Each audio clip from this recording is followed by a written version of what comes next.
les meilleures décisions que j'ai prises, c'est de faire. Aujourd'hui, on est cinquantaine sur le groupe, entre 4 et 5 millions d'euros de chiffre d'affaires. Moi, quand je me suis lancé, j'ai vidé mes comptes et j'ai demandé 500 € à ma soeur, 2500 € à mes parents. Sur les comptes en banque, il restait zéro, quoi. Moi, j'ai toujours, il faut s'entourer des meilleurs. 30 000 €, t'invites ta famille, t'invites plein de gens que tu fais partager des super moments, plein de gens qui sont heureux, pas que toi avec ta montre. Et là, on va arriver à faire des événements jusqu'à 1000, 2000 personnes. Bonjour, aujourd'hui je suis avec Kevin Richard, enchanté, entrepreneur, fondateur de plusieurs entreprises dans le domaine de la restauration, l'alimentation, l'événementiel. Il va nous expliquer son parcours, qu'est-ce qu'il a fait dans la vie, qu'est-ce qu'il fait au quotidien et quels conseils il donnerait aux entrepreneurs qui souhaitent s'inspirer de lui. Merci Kevin de me recevoir. Merci à toi, avec plaisir. Est-ce que tu peux te présenter, expliquer qu'est-ce que tu fais dans la vie? Oui, bien sûr. Du coup, voilà, Kevin Richard, je suis entrepreneur dans la restauration et l'événementiel. Donc aujourd'hui, avec ma conjointe, je suis associé. On a un groupe de plusieurs sociétés. On fait un petit 5 millions d'euros de chiffre d'affaires. On a la plus grosse société qui est une société de traiteurs événementiels. À côté de ça, on a des magasins, donc 2 boutiques traiteurs boucherie. On a aussi un restaurant qui est sur les extérieurs un petit peu de Saint-Étienne. Voilà, une vue magnifique, quelque chose d'assez sympa. Là, ça prend à peu près une cinquantaine de collaborateurs. On n'a pas attaqué tout de suite par une entreprise aussi grosse, on va dire. On a gravi petit à petit. On a attaqué par un petit restaurant dans une ville aux abords de Saint-Étienne. On était 3, ma conjointe, moi et un cuisinier. On a démarré comme ça. Et puis petit à petit, on a continué à entreprendre, on a gravé les échelons, on a acheté un deuxième restaurant. Et puis on est reparti dans le traiteur parce que c'était mes premiers amours, j'ai envie de dire. Moi, je faisais du traiteur avant. Et en fait, on s'est vu racheter la société dans laquelle je travaillais auparavant. En 2021, en plein Covid. Donc là, on a eu un bon flair. En plein Covid, on rachète une société de traiteurs, là où on ne pouvait pas faire d'événementiel, donc c'était un bon combat. Mais voilà, on a réussi à faire passer les dossiers, à se développer, et puis du coup, aujourd'hui, on en est content. La première partie, on va dire, de ton parcours, c'était vraiment un restaurant que tu as développé. Avant même d'être à mon compte, on va dire, j'ai attaqué la restauration à l'âge de 15 ans, par des petits boulots d'extra le week-end, etc. Parce que très vite, je voulais être, entre guillemets, indépendant et pouvoir me payer mes premières sorties, mes premiers apéros entre potes, etc. Donc ça a démarré comme ça, les soirs, les week-ends, et surtout en période de vacances scolaires, moi j'allais bosser. Donc dans la restauration au début, à l'usine également.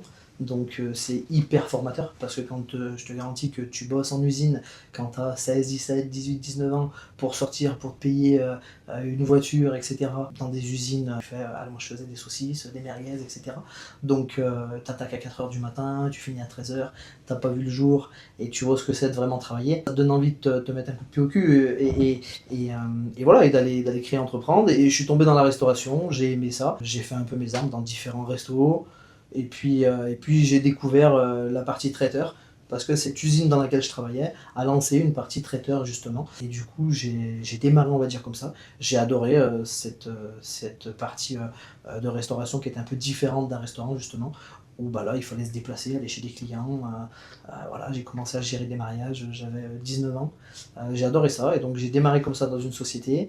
Et puis petit à petit j'ai voulu entreprendre, j'ai acheté un premier fonds de commerce avec un ami à moi. On avait 21 ans, on avait tous les deux un boulot à côté. Lui était plâtrier et peintre, il l'est toujours d'ailleurs. On a acheté un petit bistrot de quartier, on va dire. On faisait nos plats du jour le midi, on faisait des soirées étudiantes les week-ends, etc.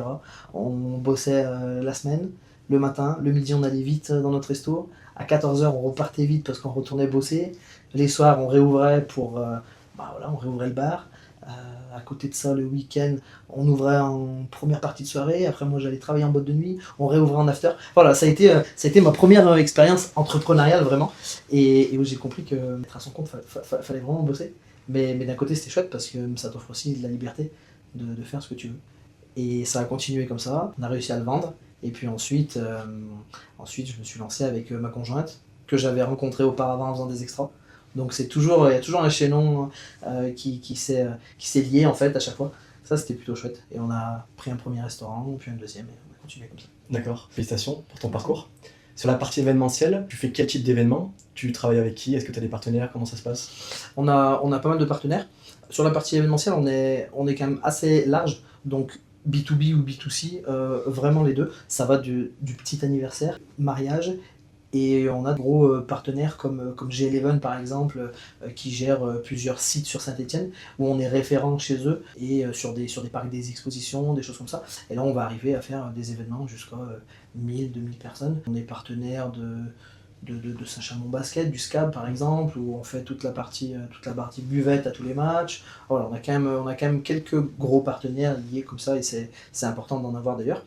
Et puis on a tous les jours une tournée par exemple de plateaux repas, et on est en capacité de livrer 2 plateaux repas dans une société. Donc c'est quand même très très large. On a justement plein de métiers en fait à l'intérieur de nos métiers. J'ai des livreurs, j'ai des cuisiniers, j'ai des serveurs, des logisticiens, une comptable, des chargés de projet. Enfin vraiment c'est quand même assez étoffé, et c'est ce qui rend ce travail-là en tout cas intéressant.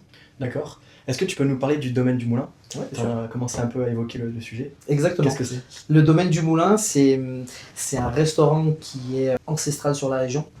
Ça fait plus de 90 ans qu'il existe, et il a été tenu pendant plus de 80 ans par la même famille et la même personne. Il a été vendu par la suite, une personne qui a tenu 7 ans et qui nous l'a cédé il y a très peu de temps on va dire.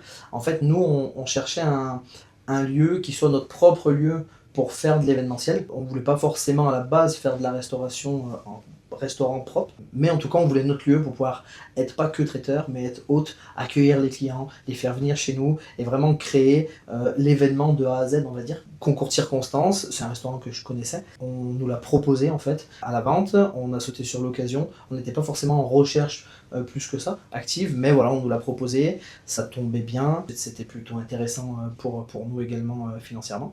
Donc on a sauté sur l'occasion, on l'a racheté, on a commencé à faire des événements, et puis on s'est aperçu, donc on avait fermé complètement la partie restaurant, et en fait on s'est aperçu que tous les jours, sans mentir, on avait des appels pour le resto. Donc on s'est dit, il faut peut-être quand même profiter de cette demande du client.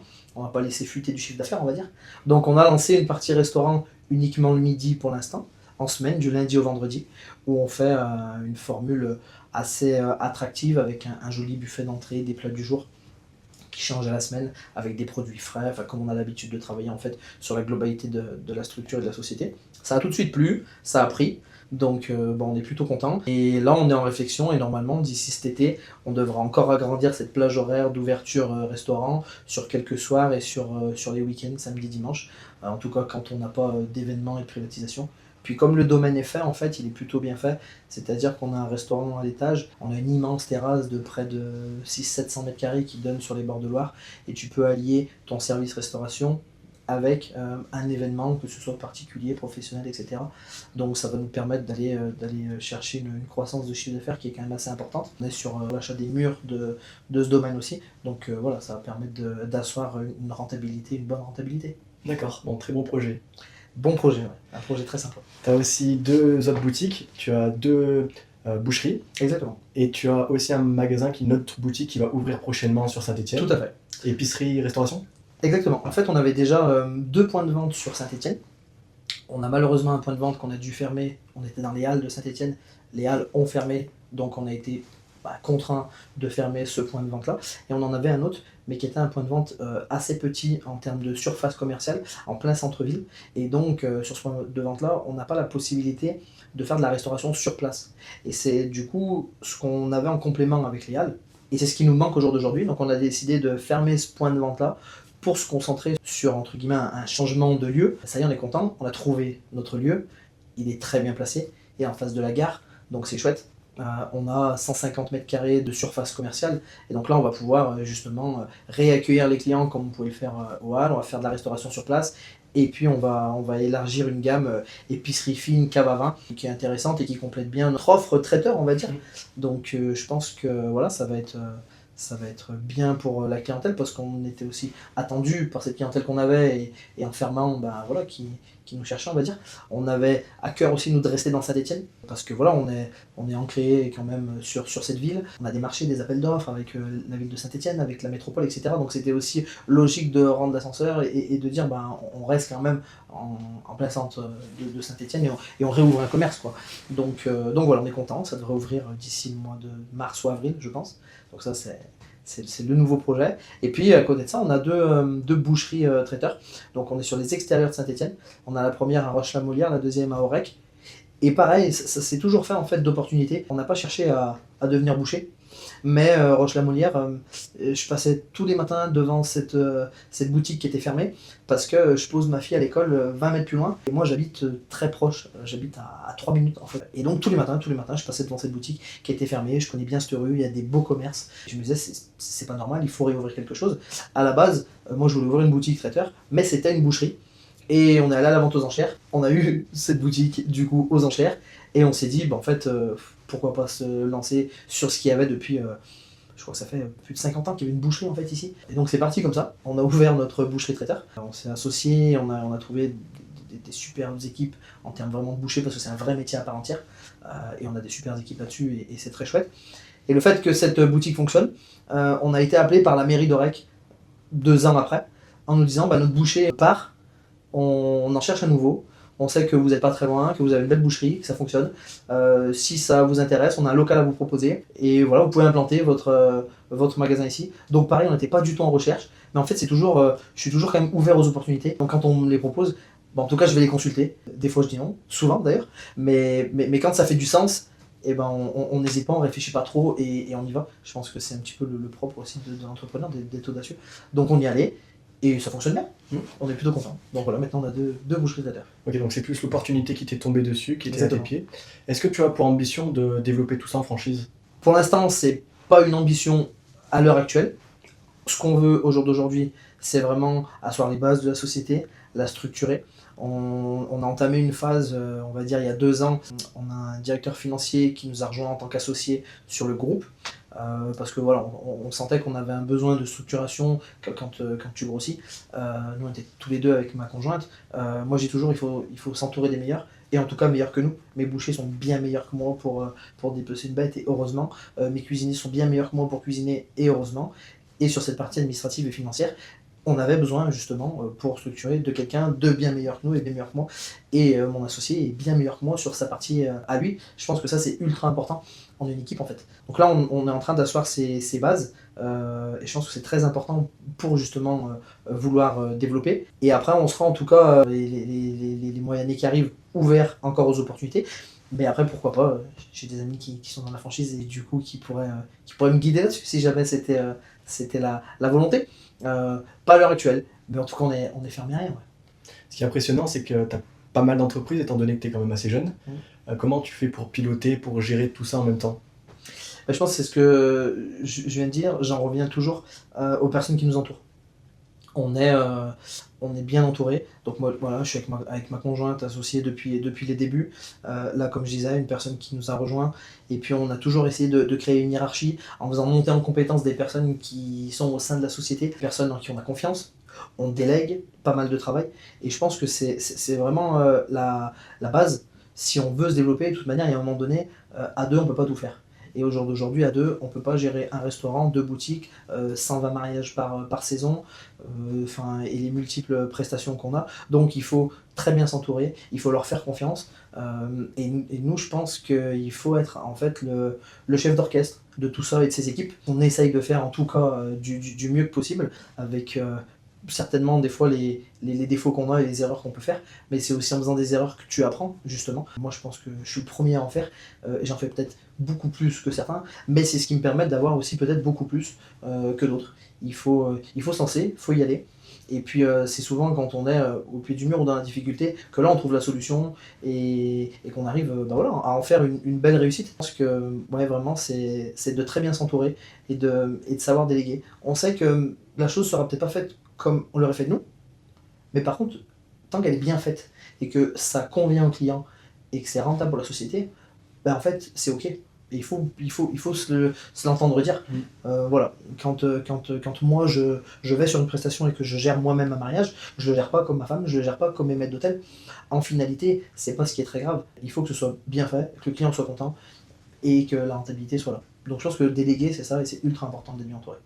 Comme tu m'as expliqué, les opportunités sont venues à toi, tu les as peut-être provoquées. Tu n'as peut-être pas fait le choix stratégique de te diversifier. Est-ce que tu penses qu'il est plus important de focaliser sur un même secteur ou alors de diversifier comme tu as pu faire à travers des boutiques, boucheries, etc. Je pense que c'est pas ultra simple de se diversifier. Nous, c'est arrivé par opportunité. Après, il y a quand même un cœur et un lien, on va dire. C'est-à-dire que sur les boutiques boucheries, le lien est que toute la centralisation traiteur est faite ici au laboratoire. Et donc voilà, je produis ici et j'envoie. C'est-à-dire que dans ces boutiques-là, j'avais juste à, entre guillemets, embaucher de très bons bouchers et ils s'occupent de leur partie boucherie, vraiment. Et je veux que ce soit les meilleurs sur la boucherie. Et moi, je m'occupe du traiteur et je l'envoie tous les jours, ils ont juste à le vendre. Sur le restaurant, par exemple, c'est un petit peu ce principe-là aussi. C'est-à-dire que nous, on a une vingtaine de cuisiniers aujourd'hui, ici, qui travaillent tous les jours sur l'élaboration de menus, produits frais, etc. Et ben, on envoie ça aussi dans les restos. Donc tous les jours, il y a du produit frais, du bon produit, centralisé. Je suis sûr de ma qualité. Et ça, c'est important. Donc ça nous a permis justement de nous développer parce qu'on sait d'où ça part. On est du coup tous les jours sur place, on connaît la qualité de ce qu'on envoie, mais il faut quand même toujours être centré, c'est-à-dire que se diversifier c'est bien. Demain je vais pas aller vendre des lave-vaisselle, quoi. Je suis dans le secteur de la restauration, voilà, que ce soit resto, boutique ou traiteur. Voilà, je reste là-dessus, autour de mon noyau et de ma centrale de production, entre guillemets, et on peut, on va dire, étendre des branches, mais partir complètement sur quelque chose qui n'a rien à voir. En tout cas, moi, pour l'instant, c'est pas du tout le concept. Dans ton cas, ouais, ça se complète bien, c'est bien. Tout se complète et tout est lié, en fait. Donc c'est ce qui est intéressant aussi. C'est de la diversification, mais quand même, à chaque fois, on revient sur la base, c'est-à-dire voilà, le produit qu'on travaille bien, et ensuite qu'on envoie et qu'on le serve en traiteur ou en restaurant ou en boutique. À la fois c'est le même, il faut qu'il soit qualitatif, il faut qu'il soit un bon rapport qualité-prix au final pour le client, pour pouvoir le vendre et faire du chiffre d'affaires. Tu as commencé d'en parler. Concrètement, aujourd'hui, Richard Traiteur, c'est combien de salariés, combien de boutiques, bon, on a pu le voir, combien de chiffre d'affaires? Aujourd'hui, on est à peu près une cinquantaine sur le groupe. C'est entre 4 et 5 millions d'euros de chiffre d'affaires. On est structuré donc avec voilà, un pôle production au sein d'un laboratoire de 500 mètres carrés, vraiment de production et de stockage. On a un autre dépôt qui est attenant avec quasiment 900 mètres carrés de surface de stockage matériel, consommable, etc. On a 250 mètres carrés de bureaux avec à peu près une dizaine de personnes qui bossent sur la partie bureautique, donc chargé de projet, comptable, communication, finance, etc. Et puis ensuite, sur chaque magasin et restaurant, on va dire que c'est entre 2 et 4 à 6 personnes. Donc voilà, au global, ça fait une cinquantaine de personnes. Après, nous, dans le milieu de l'événementiel, on a aussi énormément d'extras. On a un vivier, nous, de 120 extras à peu près. Donc là, quand je dis 50 personnes, c'est vraiment au sein de la société. Mais on peut arriver sur des grosses phases, sur des gros week-ends, à être 70, 80, à travailler en même temps pour la structure. Là, tu fais appel à des agences d'intérim? Là, on fait appel à des agences d'intérim. Donc nous, on a vraiment notre vivier déjà à nous. On est en contrat avec une agence d'intérim qui est sur Saint-Étienne. On a deux possibilités, où on leur dit, bah voilà, ce week-end, on veut un tel qui bosse avec nous, et en fait, on leur délègue la partie contractuelle, ce qui nous décharge un petit peu. Ou alors, quand il nous en manque, par exemple, j'ai besoin de 30 personnes et puis j'en trouve que 25 dans mon vivier à moi, bah, je leur demande de me compléter avec les 5 autres. Et eux, ils ont une force de frappe assez importante, ils ont un panel d'extra qui est encore plus large que le nôtre. Mais voilà, on bosse avec une société qui nous facilite aussi un petit peu la tâche là-dessus. Et c'est important parce qu'il y a du contrat de dernière minute qui peut tomber, etc. Donc on a besoin, nous, dans notre métier, d'être ultra réactifs, donc de bosser avec des prestataires qui le sont aussi. Là, on a la chance d'avoir là-dessus des prestataires qui sont très réactifs, qui nous envoient des personnes qualifiées, de qualité, et assez rapidement. C'est une fierté de faire travailler autant de personnes? C'est une fierté, bien sûr, de faire travailler autant de personnes. On se dit que de par la structure qu'on a créée, on fait vivre, entre guillemets, pas mal de familles. Donc oui, c'est une fierté. Et puis, moi, personnellement, je suis très chauvin aussi. Donc c'est une fierté de le faire au niveau local, de faire rayonner notre nom. Moi, l'entité commerciale Richard Traiteur, Richard, c'est mon nom de famille. Donc c'est ce que je dis souvent aussi à mes équipes. Vous ne travaillez pas uniquement pour une société, il y a mon nom écrit partout, c'est le nom de ma fille. C'est ultra important pour moi en fait, c'est-à-dire que c'est mon image, mais pas que de marque dans cette société. Quand on l'a créé avec ma conjointe, j'ai souvent envie de dire, enfin on a tout mis, mais quand je dis vraiment on a tout mis, c'est qu'on a tout mis sur les comptes en banque, il restait zéro, quoi. Donc on est parti de rien, et c'est chouette, et ce que je disais, quand on est au pied du mur, et de toute manière qu'on n'a plus rien, il y a plus le choix, il faut juste aller bosser. Et du coup, c'est souvent comme ça que ça se passe bien en fait, parce que quand on a juste à aller bosser et qu'on n'a pas d'autre choix derrière, on y va et ça se passe bien. Et oui, aujourd'hui, oui, très fier de faire bosser autant de personnes. Et puis très fier parce qu'ils nous le rendent bien, qu'ils travaillent bien, qu'on a des super équipes, comme je disais tout à l'heure, pour qu'on se développe, parce qu'on est bien entouré. Et ça, c'est chouette d'avoir des personnes qui sont fiers de travailler pour nous, contents de travailler pour la société, qui représentent bien le nom et la marque. Ah ouais, c'est bien sûr, c'est une fierté. Ouais. Tu es associé avec ta femme, tu as dit. Exactement. Comment ça se passe, la relation pro, la relation de business? Ça se passe très bien. Pas tous les jours, mais en grande partie ça se passe plutôt bien. Après oui, bien sûr que c'est compliqué, il n'y a pas trop de barrières en fait, c'est-à-dire que c'est pas à 19h on sort du bureau, et à 20h quand on est à la maison on parle plus du bureau. Non, je pense que... Mais ça, quand tu es entrepreneur, je pense que c'est comme ça. Tu es entrepreneur à chaque minute de ta journée en fait. Pas uniquement quand tu es dans ton bureau, pas uniquement quand tu es sur prestation. Bah, nous, on a la chance de travailler au sein de la même structure. Mais par contre, on a des missions bien différentes. Donc c'est intéressant aussi. Et puis du coup, on l'a tourné en avantage. C'est-à-dire que tu te reposes sur quelqu'un en qui tu as ultra confiance. Et du coup, les choses qu'elle fait, j'ai envie de dire, certaines choses, je ne mets pas le nez dedans. Et elle, à l'inverse, pareil. T'as ultra confiance du coup en la personne avec qui tu travailles. Donc c'est beaucoup d'avantages, c'est des fois quelques inconvénients aussi parce que oui bien sûr de temps en temps quand tu rentres t'aimerais couper, surtout si la journée n'a pas été très bonne, et parler d'autre chose. Bah, souvent nous ça on peut pas trop, c'est plus fort que nous, tu reparles du boulot même si on essaye quand même de se mettre des barrières entre guillemets. Bon les choses qui se sont passées au boulot aujourd'hui, viens on en reparle demain à 8h. Et puis là, ce soir, on est en famille, on est avec notre fille, etc. Mais le naturel d'entrepreneur revient vite au galop. Après, c'est comme ça. Nous, on a de la chance, ça se passe franchement bien. Ça fait plus de 10 ans presque qu'on travaille ensemble. Donc, je pense que c'est pas donné à tout le monde. Ça a soudé peut-être aussi. Ça a soudé, bien sûr, ça a soudé d'une certaine manière. En tout cas, les sociétés sont construites comme ça. Est-ce qu'on travaillera ensemble dans les mêmes structures toute notre vie? J'en sais rien. En tout cas, aujourd'hui, c'est comme ça. Ça se passe bien, il faut qu'on continue, et pour notre bien-être à nous, et pour le bien de la société aussi. Mais oui, d'une certaine manière, ça soude. Et puis l'avantage qu'on a, la chance, je pense, c'est que tu changes aussi en 10 ans. On évolue, entre guillemets. T'évolues personnellement, t'évolues professionnellement.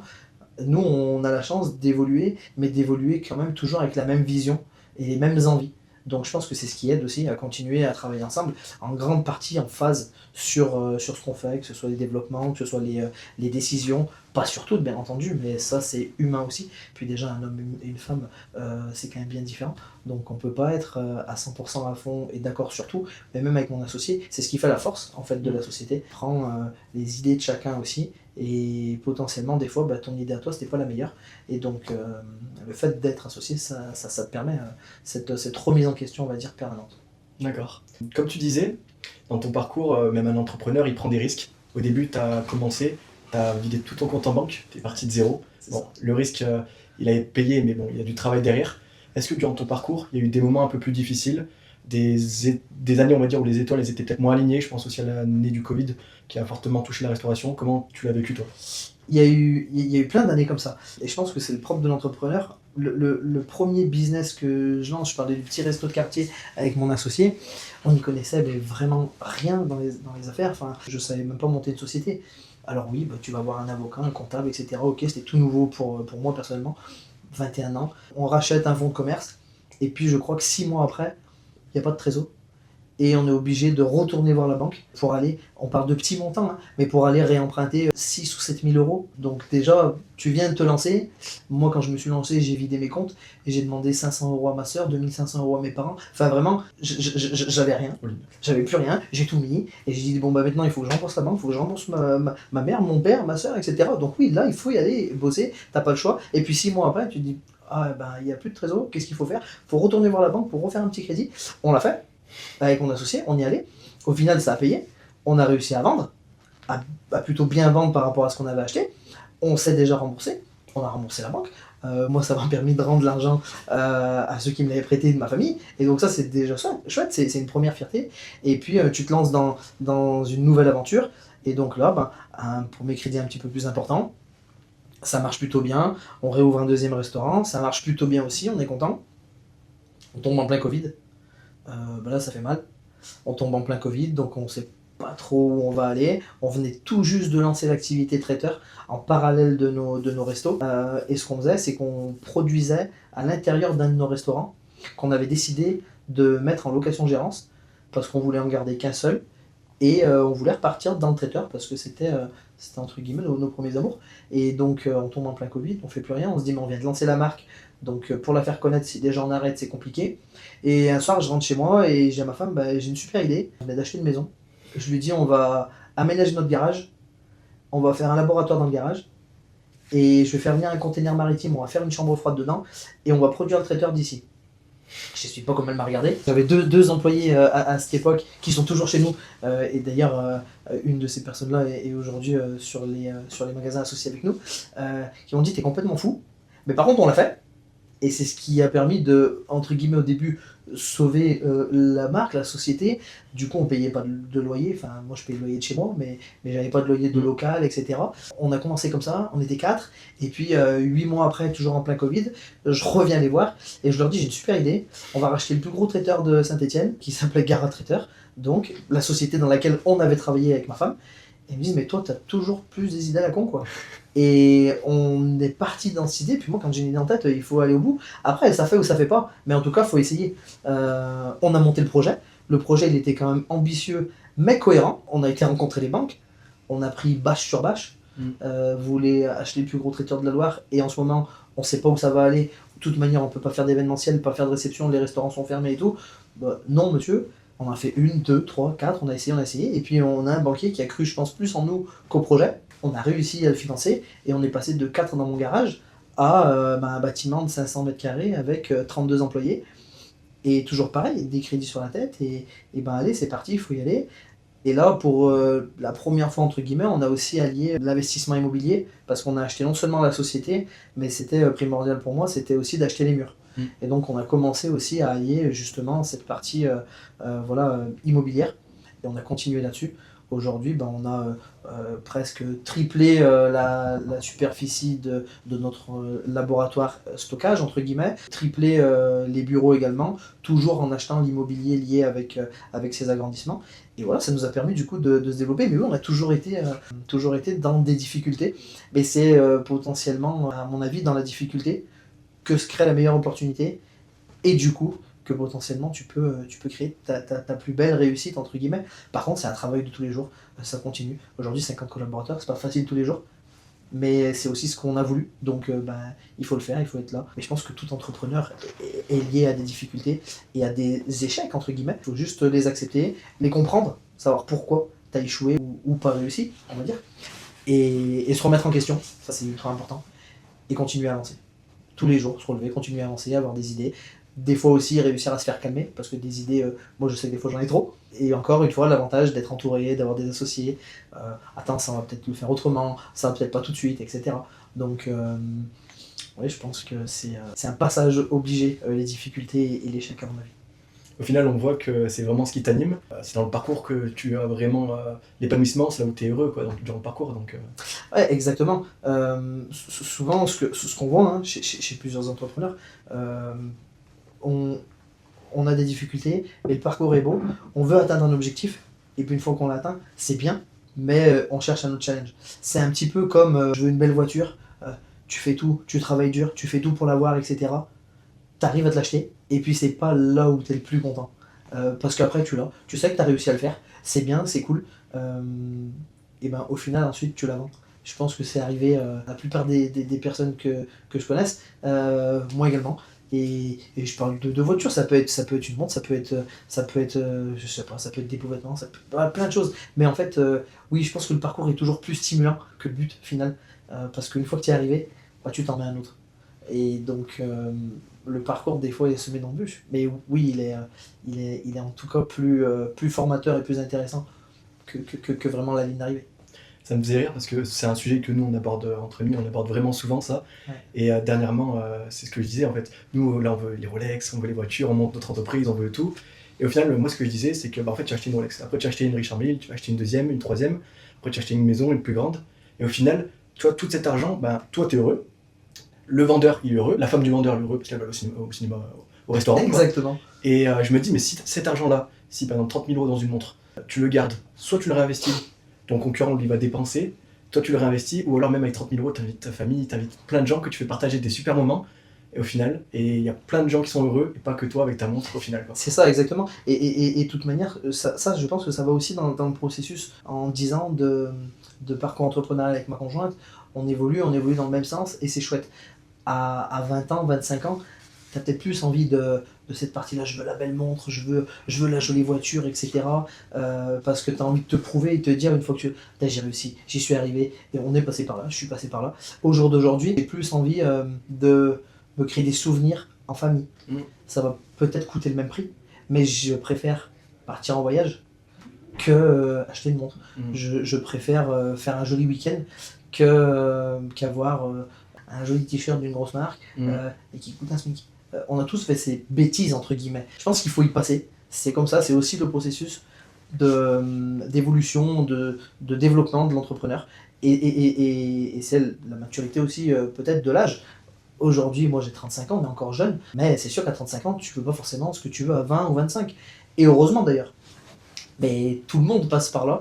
Et pour en parler aussi autour de nous, oui, c'est l'expérience de tout. Tout le monde a fait cette envie de matériel, on va dire. Et puis après, pas le regretter, parce qu'il faut pas le regretter par contre, mais se dire, ah, c'est vrai que si je l'avais mis dans un appart, dans un petit investissement, etc., ah, ça aurait été bien.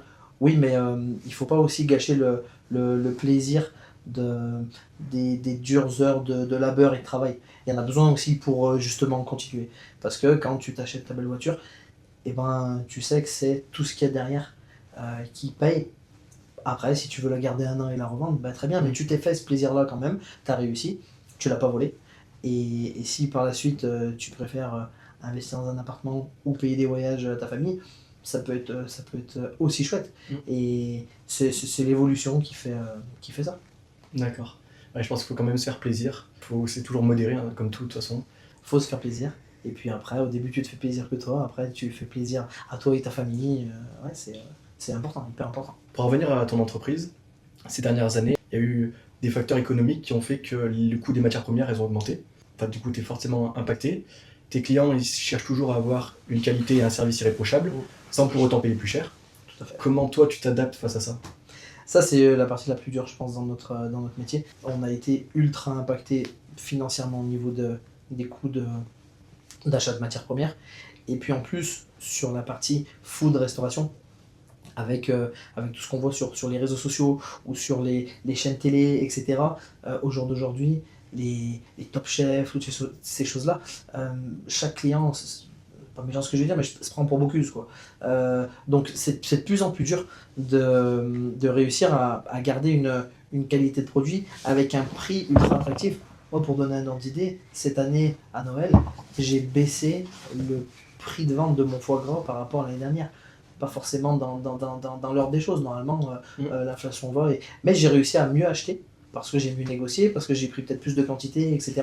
Et donc je l'ai impacté aussi au client. C'est important, j'aurais pu me dire je laisse le même prix, puis je vais faire plus de marge.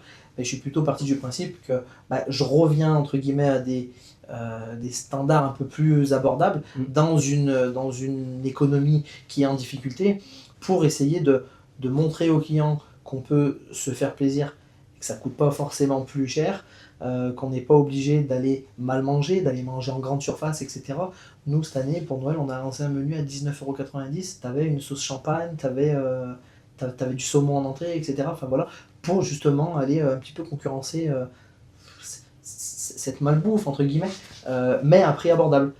Ça nous demande des efforts énormes, ça nous demande de taper dans nos marges, mais si on arrive à se rattraper sur les volumes, ça peut être intéressant, et ça peut ramener aussi le client un peu à notre cause, en disant on a peut-être intérêt à continuer à aller consommer chez entre guillemets le commerçant du coin, le boucher, pour ma part, le boulanger, le poissonnier, etc.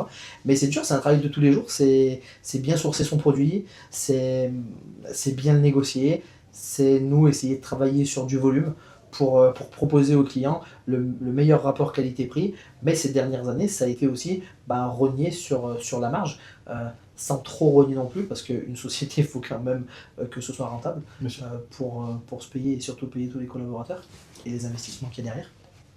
Donc oui, je pense qu'on n'est pas dans les années en tout cas les plus simples sur notre sur notre partie, hein, food, restauration, événementiel. Mais voilà, si on travaille correctement, si on est assidu tous les jours à essayer de trouver le bon produit, de bien l'acheter et de le revendre au plus juste pour qu'il soit vendable entre guillemets au niveau commerce et financièrement achetable par justement le client. Quelle décision, selon toi, a eu le plus d'impact de croissance sur tes entreprises?